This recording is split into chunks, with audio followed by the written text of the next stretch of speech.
Cuestión tarifaria es un tema también a considerar, porque si uno piensa, por ejemplo, en el caso del gas, ¿no? Que uno tiene que, si va a vender el gas producido en la Argentina, lo tiene que vender a un precio, digamos, que sea beneficioso, tomando en cuenta al valor que la Argentina compra, lo que le falta de gas, digo, para que la ecuación sea beneficiosa, y si no, tendrá que alimentar ese gas el mercado interno. Ahora, la tarifa del mercado interno tiene, digamos, hoy por hoy un subsidio muy importante. ¿Qué pasará cuando aumente la producción? ¿Se mantendrá estos niveles de subsidio? ¿Habrá que empezar a nivelarlos, no digo rápidamente, al valor real del precio del gas a niveles internacionales, pero sí encontrar una forma de que los números tengan sentido? Ahí tenemos que distinguir nuevamente entre el precio para el productor, la tarifa para el usuario, ¿sí? Y los valores internacionales. En cuanto estamos hablando del segmento de gas. En cuanto al precio al productor, el plan GASAR permitió, que se inició a principios de 2021, permitió que los productores estuvieran cómodos con esos valores, digamos promedio 3.50 a lo largo del año y en invierno 4.70.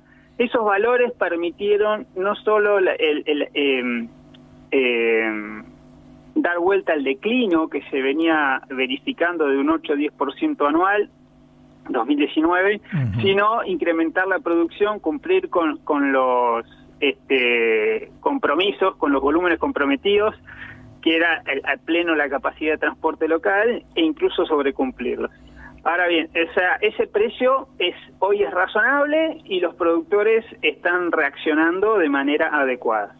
En cuanto a las tarifas, bueno, lo que estamos verificando y se están llevando a cabo en estas últimas semanas, audiencias públicas para que el usuario final que pueda pagar un valor más cercano al costo de producción, de tratamiento, de transporte y distribución de ese gas, bueno, pague un poco más y eso vaya reduciendo los subsidios que tiene que hacerse cargo el Estado, ¿no? Y ahí está la famosa segmentación que se anunció y que todavía no conocemos la letra chica. Y lo tercero son los valores internacionales.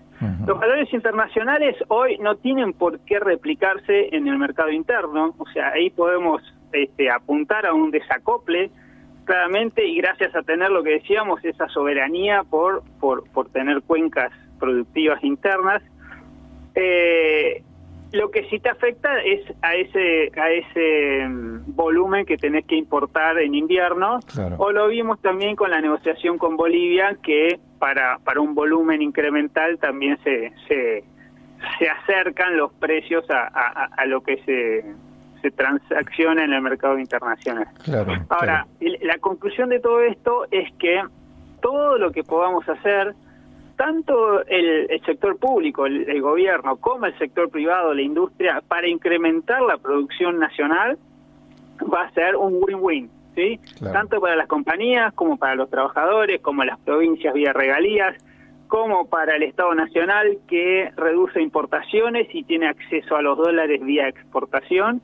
Entonces, en ese sentido, yo creo que por eso esta medida es viable, por eso es bienvenida por todos los sectores, y tiene una viabilidad que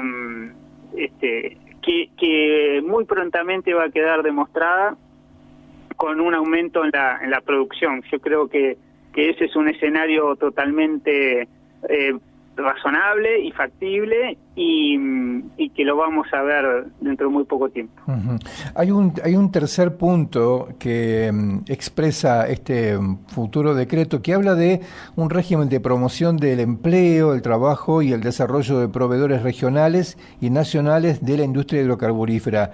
¿Eso cómo se aplicaría en términos, digamos, reales? Sí, primero agregar dentro del esquema general que decíamos de acceso a un 20% del volumen, en divisas, 20% o 30% del volumen incremental.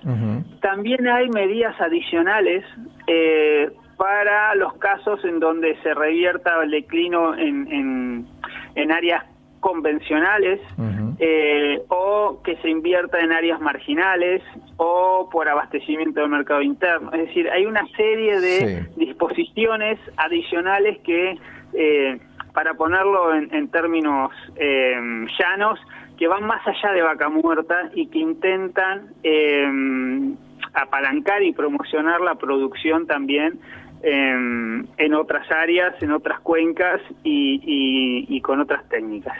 Ahora, yendo a tu pregunta, hay un capítulo dentro del proyecto que se anunció que tiende también a estimular la contratación de servicios locales, tanto regionales como nacionales y regionales y locales, y eso te va dando un acceso incremental al mercado de cambio, ¿sí? El propósito es el desarrollo de la industria local, los clústeres de servicios y las pymes proveedoras, y que eso, así como ya estaba en el plan GASAR, bueno, este decreto lo retoma, lo aplica, y después en la práctica, bueno, esto se va desarrollando de manera gradual, se hacen mesas, en gas natural existe la mesa VAN, uno para la cuenca neuquina y otra para la cuenca austral, y bueno, y ahí se van viendo los proyectos de inversión, cómo se va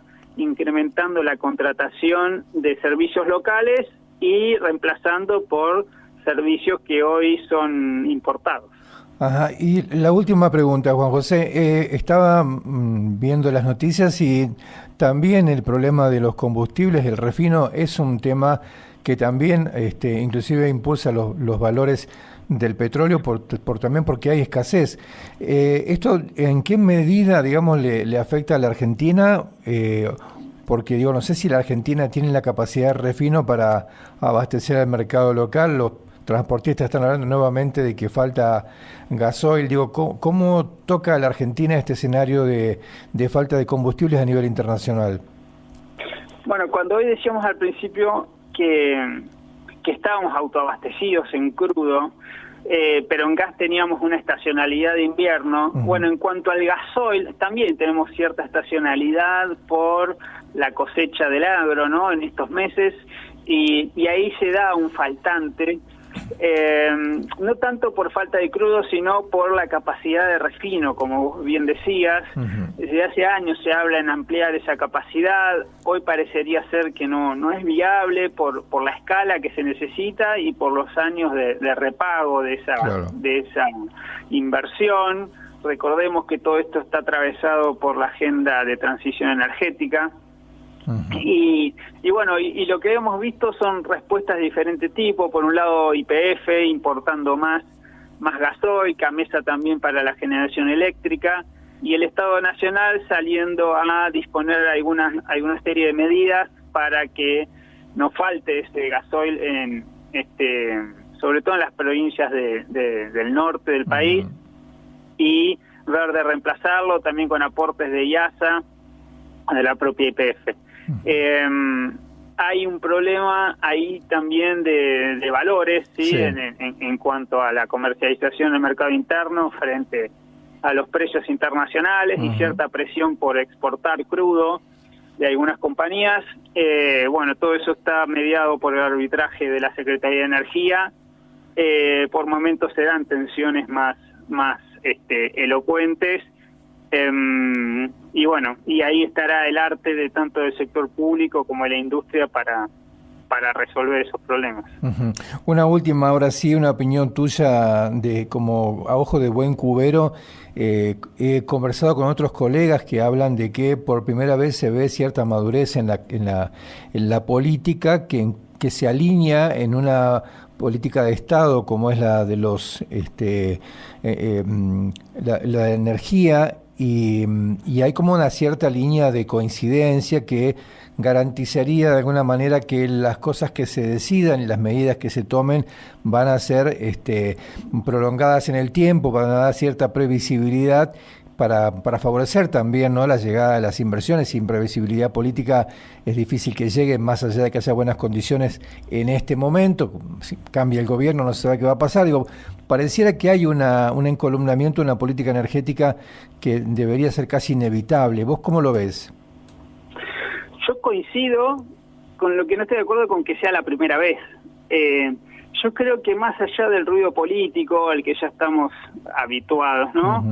Me parece que hay líneas de continuidad que se pueden rastrear a lo largo de las últimas 3 administraciones para poner un sentido de permanencia en varios aspectos de la política energética. Uno lo puede ver, por un lado, en la promoción de los recursos no convencionales de Vaca Muerta, en la introducción de las fuentes renovables, en la promoción de la exploración offshore, en la construcción de infraestructura.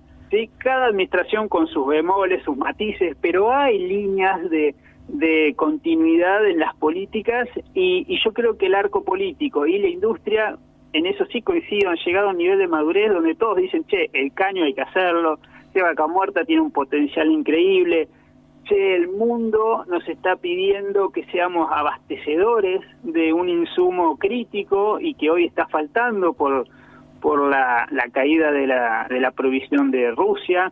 Entonces, coincido, sí, que hay ese nivel de madurez y que las líneas de política pública que se están lanzando tienen un horizonte de mediano plazo que trascienden un mandato presidencial y que avisoran para el sector energético un gran futuro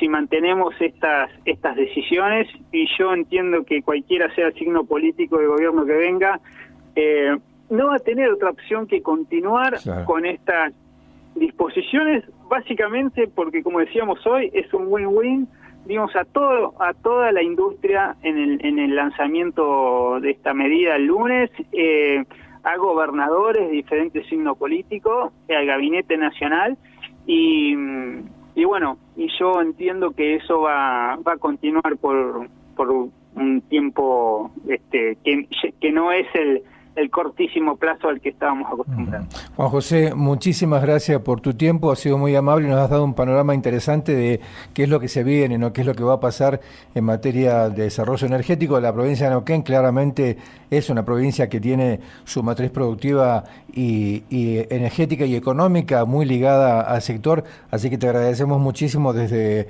AM Cumbre y desde Desafío Energético.